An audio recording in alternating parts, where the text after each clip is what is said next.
bir alagöz ceylan öldürür.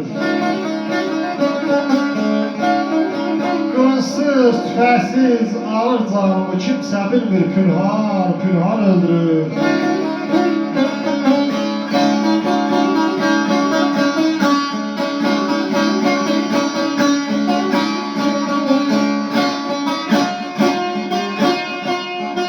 Heç bilmirəm, neyləmişəm, neylərəm. Xəncər alıb qara bağrım teylərəm.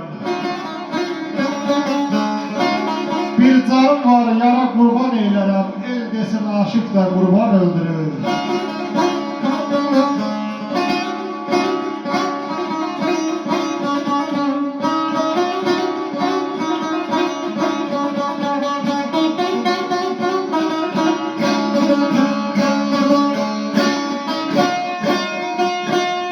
Ələskərəm, bir gözələ mehmanam.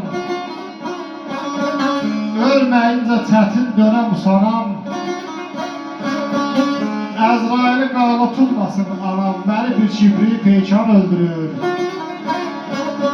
Məni bir kibri peykan öldürür. Aşıq Ələskərə rəhmət.